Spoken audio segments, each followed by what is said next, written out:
time to work our clouds and kind of resolve what's going on here with the moonlight. Still kind of think that moon might be a little bit too big. So we will work it down in size a little bit. But what I'd like to do is get a nice clean brush. Start putting some of that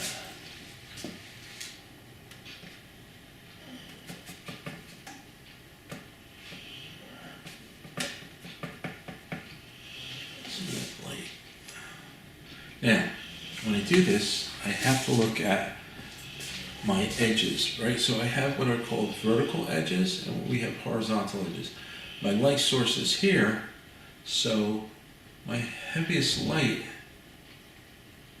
is gonna be serving that, what I call serving, but facing that light source. So like I shown you in earlier videos,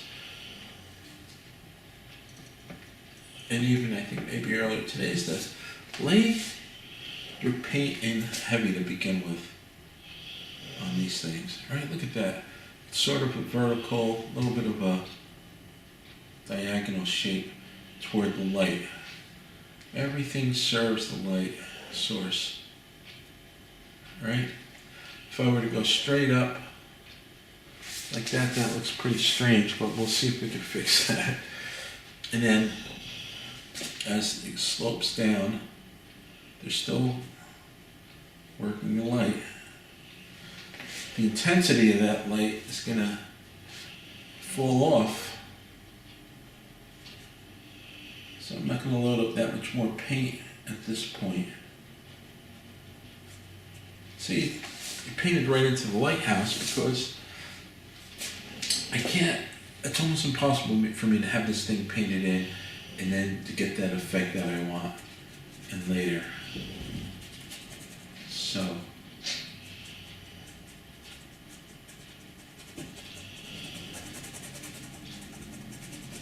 I'm going right into it there.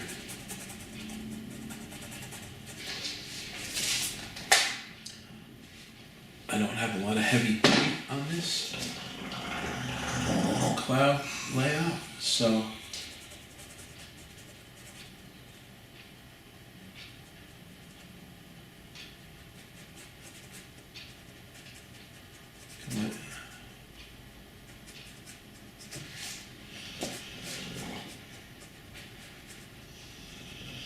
sometimes when I paint, I like to think, what would this painter do? What would that painter do? And sometimes when I paint skies with dramatic cloud layouts like this, I love to think of Maxfield Parrish. He's one of my favorite painters.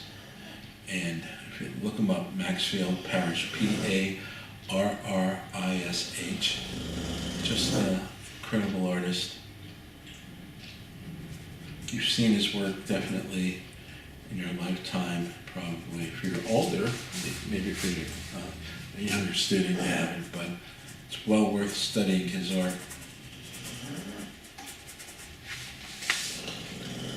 And we're getting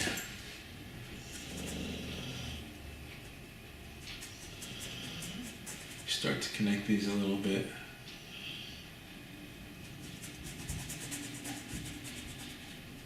That big old guy is going to just get blended right into that sky.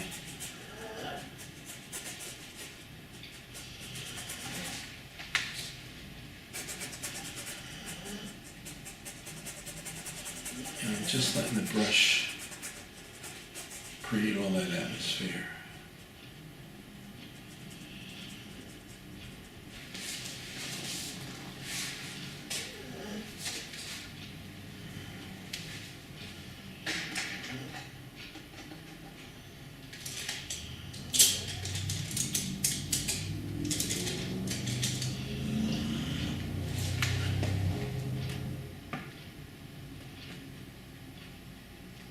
Get just a touch of yellow into that moonlight.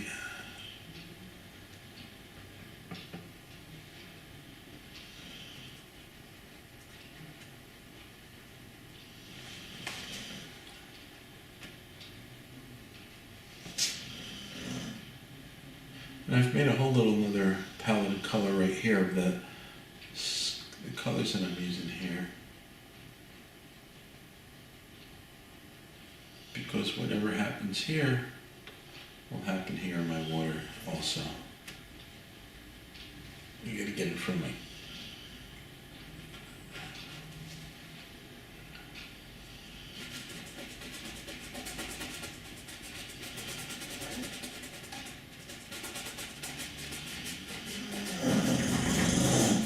We're just laying it in. It's not gonna be perfect about it at this point. But you can see now our overall picture idea excuse me, starting to come into shape. So that color of that moon is influencing the sky around it.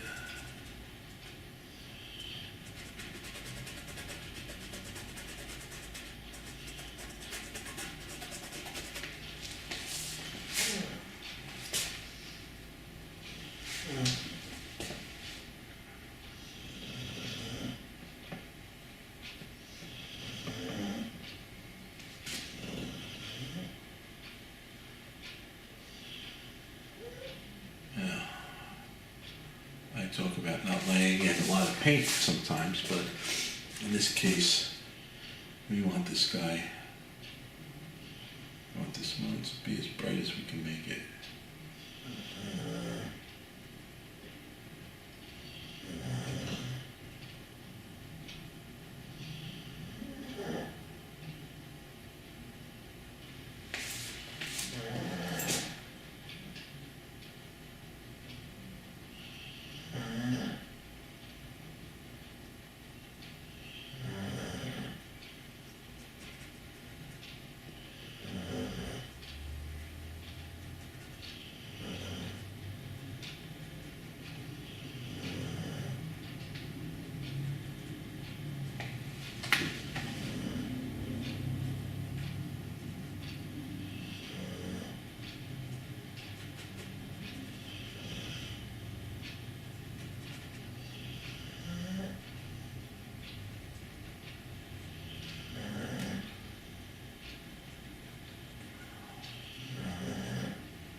All right, I'm not going to nitpick that too much more.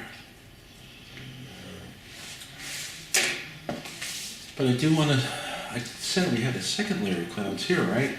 So let's get those guys in. And we'll take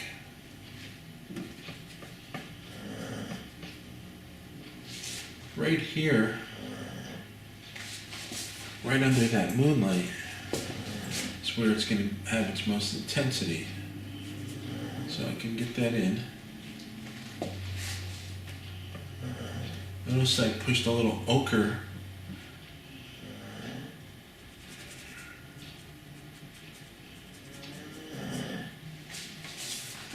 and as this light breaks out, only the edges that are really facing that moon are going to get the most intense light. So see, I put it on, scrub it out,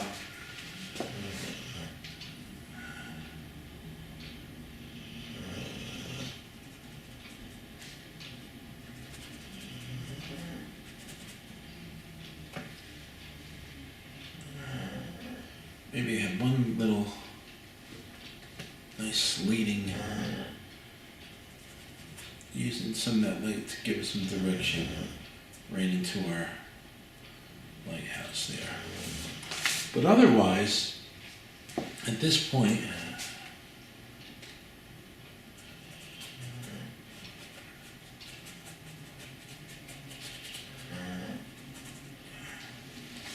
we want to work those highlights down.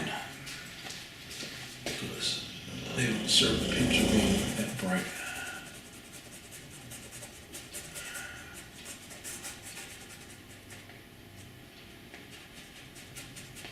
You know, when you paint that in, because I've got wet paint here,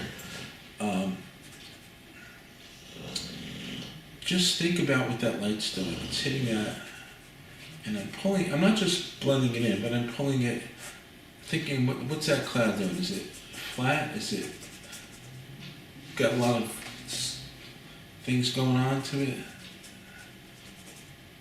And then so maybe it's starting to flatten out down here more.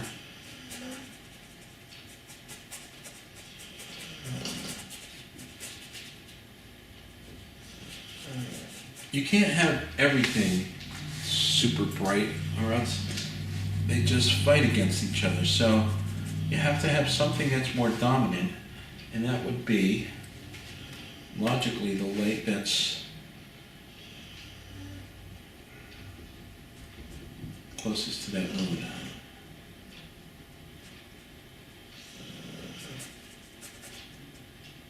But even these guys, you gotta fight them down a little bit so that they don't take over the picture.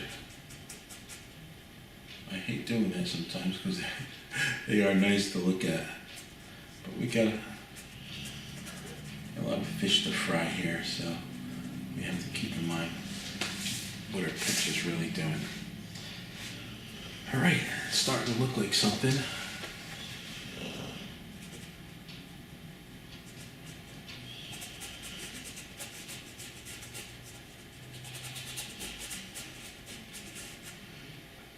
If I have some cloud going on back in the distance here, I might even lighten them up.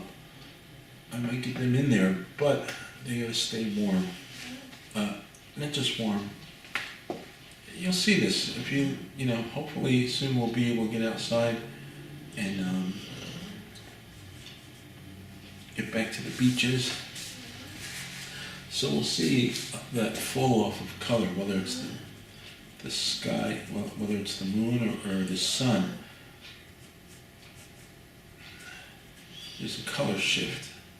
Now, one thing we've got to keep in mind, we are looking at moonlight. We're not looking at sunlight. Moonlight is a reflected light. It doesn't generate its own source of light. So really it's the sun bouncing off that moon, and we see it at certain times, certain intervals of the year in the sky. And we've got to treat it as such. You know, we've got to think these things through. I'm not painting the sun so that luminosity has to be considered. All right, we'll take a break from here, and when we come back, we'll start working on our ocean and then get some light on our trees.